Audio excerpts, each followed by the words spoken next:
ദൈവരാഗം രചനാ സംഭാഷണം മൈഥിലി മിത്ര ഭാഗം 48. വിജനമായ റോഡിലൂടെ ചീറിപ്പാഞ്ഞ് ബാലുവിൻ്റെ ബുള്ളറ്റ് ഇത്തിരി അകന്നു മാറി നേരെ ചെന്ന് നിന്നത് നീല നിറത്തിലുള്ള ദീപകിൻ്റെ ബൻസ് കാറിന് മുൻപിലേക്കായിരുന്നു. അയാളുടെ ആ നീക്കത്തിൽ പിന്നിലിരുന്ന വൈശു ഒന്ന് പേടിച്ചു പോയെങ്കിലും ഒരു വിധത്തിൽ അവൾ ബാലുവിൻ്റെ തോളിൽ ഇറുക്കി പിടിച്ചിരുന്നു. ഒരു നിമിഷം കഴിഞ്ഞ് മിഴികൾ തുറന്ന് മുന്നിലേക്ക് നോക്കിയ പെണ്ണ് കാണുന്നത് ഡ്രൈവിംഗ് സീറ്റിൽ നിന്നും ദേഷ്യത്തോടെ പുറത്തേക്ക് ഇറക്കി വരുന്ന ദീപകിനെ ആയിരുന്നു. അവൻ്റെ കണ്ണുകൾ ബാലുവിൻ്റെ പിന്നിലായിരിക്കുന്ന വൈശാഖിയുടേതുമായി ഒന്ന് ഇടഞ്ഞതും പേടിയോടെ അവൾ മുഖം മാറ്റിക്കളഞ്ഞു. അവൻ്റെ ആ വരവ് പെണ്ണിൽ വീണ്ടും ഭീതി നിറച്ചിരുന്നു എന്നതാണ് സത്യം. വൈശുവിൻ്റെ ശരീരം വിറയ്ക്കാൻ തുടങ്ങി. ആരാടാ നീയ? ബൈക്കിലിരിക്കുന്ന ഹെൽമെറ്റ് ധരിച്ച ഭാസ്കരന് നേരെ ആക്രോശത്തോടെ ദീപക് പാഞ്ഞു ചെന്നു. നിന്റെ കാലൻ, ബാലു പൊട്ടിച്ചിരിച്ചുകൊണ്ട് മറുപടി പറഞ്ഞു. എന്നിട്ട് തലയിൽ നിന്ന് ഹെൽമെറ്റ് ഊരി ബുള്ളറ്റിൻ്റെ ടാങ്കിന് മുകളിലേക്ക് എടുത്തു വെച്ചിട്ട് വണ്ടിയിൽ നിന്ന് ഒരു അഭ്യാസിയെ പോലെ റോഡിലേക്ക് ചാടി ഇറങ്ങി. അയാൾക്ക് പിന്നാലെ വെപ്രാളത്തോടെ വൈശു ഇറങ്ങി. എന്നിട്ട് സ്റ്റാൻഡിലിട്ട ബുള്ളറ്റിൻ്റെ പിന്നിൽ ഭയത്തോടെ അള്ളിപ്പിടിച്ച് നിന്നു. നീ എന്താടി ഇയാളുടെ കൂടെ? ആരാടി ഇവൻ? പല്ല് ഞെരിച്ചുകൊണ്ട് വൈശാഖിയുടെ നേർക്ക് ചെല്ലുന്നവൻ്റെ മുന്നിലേക്ക് കയറി ചെന്ന് നിന്നു ബാലു. അത് ചോദിക്കാൻ നീ ആരാടാ മോനെ? ഭാസ്കരനൊരു ചിരിയോടെ അവൻ്റെ കണ്ണുകളിലേക്ക് ഉറ്റുനോക്കി. നീ മാറി നിൽക്കടാ. താൻ ആരാ എന്നെ ചോദ്യം ചെയ്യാൻ? ഇവളും ഞാനും തമ്മിൽ പല ബന്ധങ്ങളും കാണും. അതൊക്കെ അന്വേഷിക്കാൻ നിങ്ങൾ ആരാണാവോ? മുഖത്ത് ആവോളം പുച്ഛം നിറച്ചുകൊണ്ടായിരുന്നു ദീപകിൻ്റെ ആ ചോദ്യം. അയ്യോ, അതറിയില്ലായിരുന്നോ? ഞാനവിടെ അമ്മായിയപ്പനാ. അതുകൊണ്ട് അവളെക്കുറിച്ച് അന്വേഷിക്കേണ്ട കാര്യം എനിക്കുണ്ട് ദീപക്കെ. ഭാസ്കരൻ്റെ മുഖത്തെ ചിരി അപ്പോഴും മാഞ്ഞിട്ടുണ്ടായിരുന്നില്ല. ദീപകിനെ കൊല്ലുന്ന ചിരി. അമ്മായിയപ്പനോ? ഏത് വകയിൽ? ദീപകിൻ്റെ മുഖത്ത് പുച്ഛമായിരുന്നു. എൻ്റെ മോൻ കേട്ടാൻ പോണവ പെണ്ണെന്ന വകയിൽ. എന്തേ, നിനക്കിഷ്ടപ്പെട്ടില്ലേ? ഒരടി കൂടി മുന്നിലേക്ക് നീങ്ങി നിന്ന് ബാലു. ഇപ്പോൾ ഒരു കൈപ്പത്തി അകലത്തിലാണ് രണ്ടുപേരുടെയും നിൽപ്പ് തന്നെ. ഇരുവരും പോരുകോഴികളെ പോലെയുള്ള നിൽപ്പ് കണ്ടു നിന്ന വൈശാഖി വീണ്ടും പേടിച്ചു. ഇതൊക്കെ നീ അങ്ങ് ഒറ്റയ്ക്ക് തീരുമാനിച്ചാൽ മതിയോ? ദീപകിൻ്റെ ചുണ്ടുകൾ അങ്ങേയറ്റം പുച്ഛത്തോടെ ഒരു വശത്തേക്ക് കോടി. തൽക്കാലം ഞാൻ തീരുമാനിച്ചാൽ മതി ദീപക്കെ. പിന്നെ എൻ്റെ വൈശു കൊച്ചും. അതുകൊണ്ട് നീ എൻ്റെ കൊച്ചിൻ്റെ പിറകെ വെറുതെ വെള്ളം ഇറക്കി നടക്കാതെ പോകാൻ നോക്ക്. ഇനിയിപ്പോൾ ഇല്ല എന്നാ ഉത്തരവെങ്കിൽ എനിക്കറിയാം എന്ത് വേണമെന്ന്. ആദ്യമൊക്കെ വളരെ ചിരിയോടുകൂടിയാണ് സംസാരം തുടങ്ങിയെങ്കിലും ഒടുക്കമായപ്പോഴേക്കും ബാലുവിൻ്റെ വാക്കുകൾക്ക് ഒരു ക്ഷണിയുടെ സ്വരമായിരുന്നു. അത് ദീപകത്തിന് വളരെ വേഗത്തിൽ മനസ്സിലാവുകയും ചെയ്തു. എന്തു പറഞ്ഞടാ നീയ്? ദീപക് പൊടുന്നനെ പല്ല് ഞെരിച്ചുകൊണ്ട് മുൻപിൽ നിൽക്കുന്നവൻ്റെ ഷർട്ടിൻ്റെ കോളറിൽ കുത്തിന് പിടിച്ചു. അതും കൂടി കണ്ടതും വൈശാഖി ഒട്ടൊരു ഭയത്തോടെ അവരെ മിഴിച്ചു നോക്കി നിന്നുകൊണ്ട് നിന്നിടത്ത് തന്നെ നിന്നുപോയി. കുട്ടിക്കളി കളിക്കാതെടാ ദീപക്കെ. ഒരു പൂവിറുക്കുന്ന ലാഘവത്തോടെ ദീപകിൻ്റെ കൈകൾ ബാലു തൻ്റെ കോളറിൽ നിന്നും അഴിച്ചെടുത്തു. എന്നിട്ട് അവൻ്റെ വലതു കൈ പിടിച്ച് പിന്നിലേക്ക് തിരിച്ചു പിടിച്ചു വെച്ചു ബാലു. വിടടാ എന്നെ. വേദന സഹിക്കാൻ വയ്യാതെ ദീപക് ഉച്ചത്തിൽ അലറി. എന്നിട്ട് ഇടത്തെ കൈ കൊണ്ട് ഭാസ്കരനെ പ്രതികരിക്കാൻ ശ്രമിച്ചു. പക്ഷെ ദീപകിനെ കൊണ്ട് അതിന് കഴിഞ്ഞില്ല എന്നതാണ് മറ്റൊരു സത്യം. കിടന്ന് കാറാതെടാ മോനെ. ഞാനിവിടെ ഒന്ന് തുടങ്ങിയിട്ട് പോലും ഇല്ല. അപ്പോഴേക്കും നീ അങ്ങ് തളർന്നാലെങ്ങനെയാ?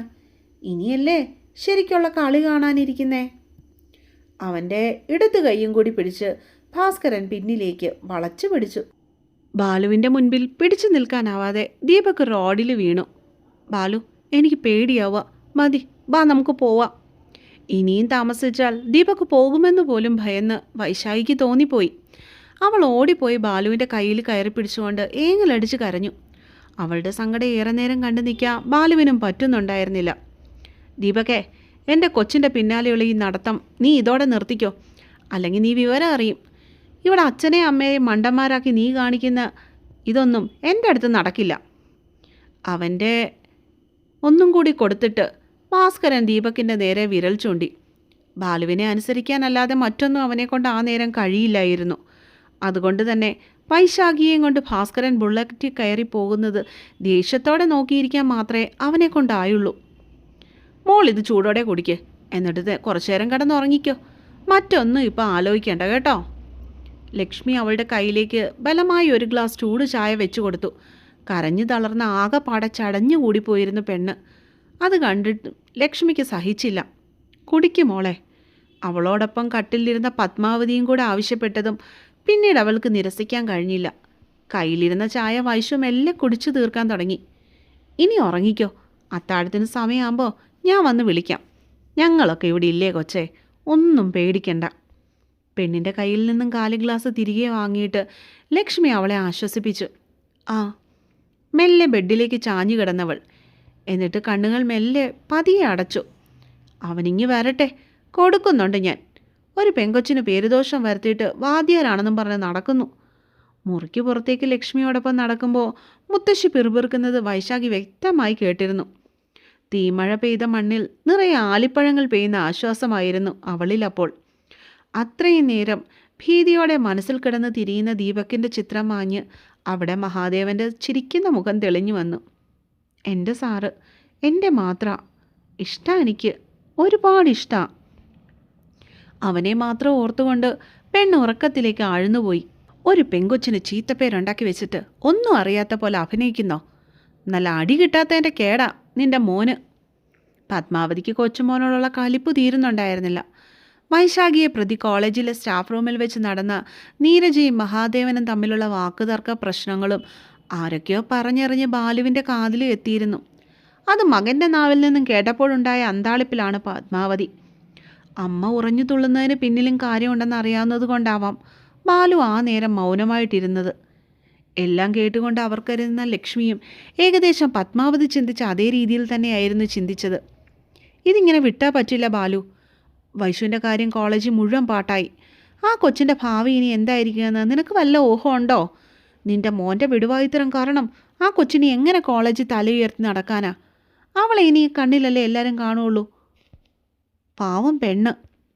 ഭാസ്കരൻ്റെ നേർക്ക് ഉറഞ്ഞു തുള്ളിയവർ. അമ്മ പറയുന്നതല്ലേ എനിക്ക് മനസ്സിലാവുന്നുണ്ട്. പറയുന്ന എല്ലാം കാര്യവുമാണ്. പക്ഷെ ഇതിലിപ്പോൾ എങ്ങനെയാ? മുൻപിൽ കിടക്കുന്ന ഡൈനിങ് ടേബിളിൽ വിരകൾ കൊണ്ടൊന്ന് കൊട്ടി ഒച്ചയുണ്ടാക്കി ബാലു. അപ്പോഴും ഭാസ്കരന് ഒരു തീരുമാനത്തിലെത്തുവാൻ കഴിഞ്ഞിരുന്നില്ല. നീ ഇങ്ങനെ കുന്തം വിഴുങ്ങിക്കൊണ്ട് ഇവിടെ ഇരുന്നോ പാക്കര? അവൻ്റെയും വയസ്സു കൊച്ചിനെയും കെട്ടി നടത്താൻ അവനായിട്ട് തന്നെ നമ്മുടെ മുമ്പ് ഇട്ടു തന്ന ഒരവസരമായത്. ഈ ചൂടി പിടിച്ചാലേ അവനെ എന്തേലും പറഞ്ഞ് ഇരുത്താനേയും പറ്റത്തുള്ളൂ. അതുകൊണ്ട് നീതിയും ന്യായമൊക്കെ മാറ്റി വെച്ചിട്ട് എന്ത് വേണമെന്ന് ചിന്തിക്കാൻ നോക്ക്. അല്ലാതെ അവൻ്റെ ഇഷ്ടവും താല്പര്യമൊക്കെ നോക്കിക്കൊണ്ടിരുന്നാൽ ഒന്നും നടക്കത്തില്ല. മകൻ്റെ നിസ്സംഗഭാവം കണ്ടതും പത്മാവതി ഗൗരവം വെടിഞ്ഞു. എന്നിട്ട് അടുത്തിരിക്കുന്ന ഭാസ്കരൻ്റെ തോളിൽ 2 തട്ട് തട്ടിയിട്ട് ചെറുതായി ഒരു ചിരി അങ്ങ് ചിരിച്ചു.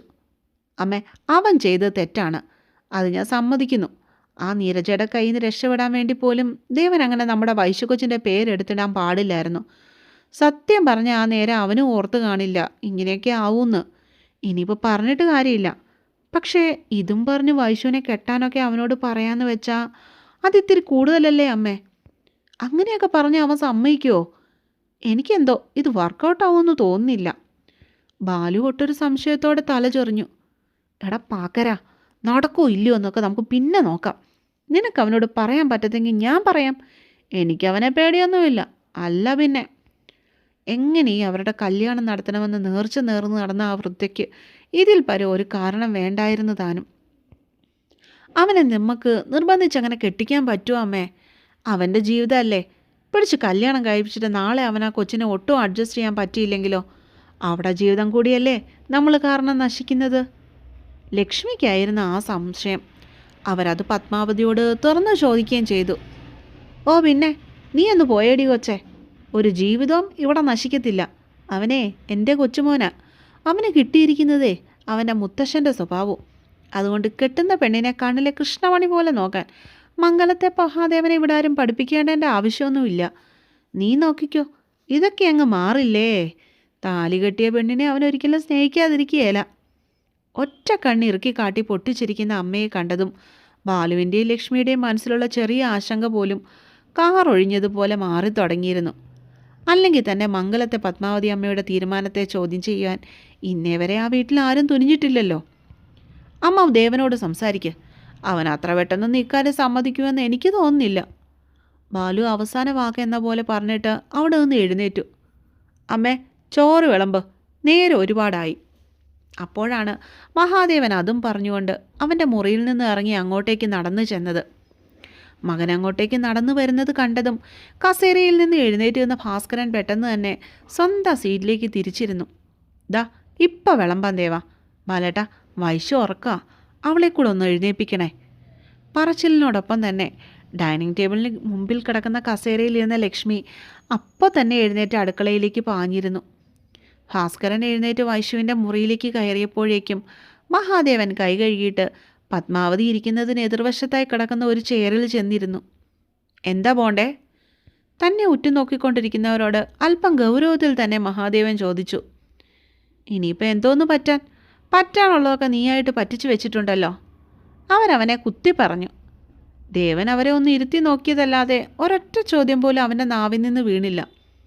അല്ലെങ്കിൽ തന്നെ ഈടെയായിട്ട് ബോണ്ടയുടെ സ്വഭാവം ഒട്ടും തനിക്ക് പിടിക്കുന്നില്ല. ഇനിയിപ്പോൾ അറിഞ്ഞുകൊണ്ട് അവരുടെ വായ്ക്കകത്തോട്ട് ചെന്ന് ചാടി കടക്കേണ്ടെന്നും അവനും വിചാരിച്ചു കാണും. അല്ലെങ്കിൽ അങ്ങനെ തന്നെയാ, എല്ലാം ചെയ്തു വെച്ചിട്ടൊന്നും അറിയാത്ത പോലെ ഇരുന്നാൽ മതിയല്ലോ, ഇവിടെ ആരും ഒന്നും ചോദിക്കത്തില്ല. പത്മാവതി അവനെ ഗൗരവത്തോടെ കൂർപ്പിച്ചു നോക്കി. വല്ലതും ചോദിക്കാനോ പറയാനോ ഉണ്ടെങ്കിൽ വാ തുറന്ന് പറയണം. അല്ലെങ്കിൽ മനസ്സ് വെച്ചോണ്ടിരുന്നാലേ എനിക്കറിയത്തില്ല, ജ്യോതിഷോട്ട് വശവും ഇല്ല. സഹി കേട്ടപ്പം മഹാദേവൻ ശബ്ദം ഉയർത്തി. ഓ, ചോദിക്കാൻ തന്നെയാ പോണേ. വൈശക്കൊച്ചൻ്റെ കാര്യത്തിൽ ഇനി എന്നാ നിൻ്റെ തീരുമാനം? എനിക്കതറിയണം. ബോണ്ട ഒച്ച എടുത്തുകൊണ്ട് കസേരയിലൊന്ന് ഇളകിയിരുന്നു. എന്നിട്ട് ഇരു കൈകളും ഡൈനിങ് ടേബിളിൻ്റെ മുകളിലെടുത്ത് നീട്ടിവെച്ചു. അവിടെ കാര്യത്തിൽ ഞാനെന്ത് തീരുമാനം എടുക്കാനാ? ചോദ്യത്തിൻ്റെ പിന്നിലുള്ള ഉദ്ദേശം ഏകദേശം മനസ്സിലായതുകൊണ്ടാവാം ചെക്കൻ ദേഷ്യപ്പെട്ടത്. പിന്നെ നീയല്ലാതെ നിൻ്റെ അപ്പനാണോ എടുക്കേണ്ടേ? ആ പെങ്കൊച്ചിനെക്കുറിച്ച് ആവശ്യമില്ലാത്ത കാര്യം പറഞ്ഞുണ്ടാക്കിയത് നീയല്ലേ? നീ ഒറ്റ ഒരുത്തം കാരണം വൈശുവിന് ഇപ്പോൾ കോളേജിൽ തൈല ഉയർത്തിപ്പിടിക്കാൻ മേലാത്ത അവസ്ഥയാണ്. എന്തിനു കൂടുതൽ പറയുന്നു, ഇപ്പം പഠിക്കുന്ന പിള്ളേർക്ക് പോലും ഇപ്പം അറിയാം നീ കെട്ടാൻ പോണ പെണ്ണാണ് അവളെന്ന്. ഇത്രയൊക്കെ ഉണ്ടാക്കി വെച്ചിട്ട് ഇങ്ങനെ മനസ്സമാധാനത്തോടെ ഇരിക്കാൻ നിനക്ക് പറ്റുന്നു? ഇതിലൊരു തീരുമാനം നീ ഉണ്ടാക്കിയേ മതിയാവൂ. അടുക്കളയിൽ നിന്നും ചോറും കറികളുമായി അങ്ങോട്ടേക്ക് എത്തിയ ലക്ഷ്മിയും വൈശുവിനെയും കൂട്ടി വന്ന ബാലുവൊക്കെ പത്മാവതിയുടെ ആജ്ഞാപിക്കൽ പോലെയുള്ള സംസാരം കേട്ട് തരിച്ചു നിന്നുപോയി. അപ്പോൾ അടുത്ത പാട്ടുമായിട്ട് നാളെ വരാം കേട്ടോ. ഇനിയും സബ്സ്ക്രൈബ് ചെയ്യാത്തവരുണ്ടെങ്കിൽ എൻ്റെ ചാനലൊന്ന് സബ്സ്ക്രൈബ് ചെയ്യണം. പിന്നെ സ്റ്റോറിയെക്കുറിച്ചുള്ള അഭിപ്രായങ്ങളൊന്ന് എഴുതി അറിയിക്കാൻ വേണം കേട്ടോ. അപ്പോൾ പോയിട്ട് വരാവേ. ബൈ.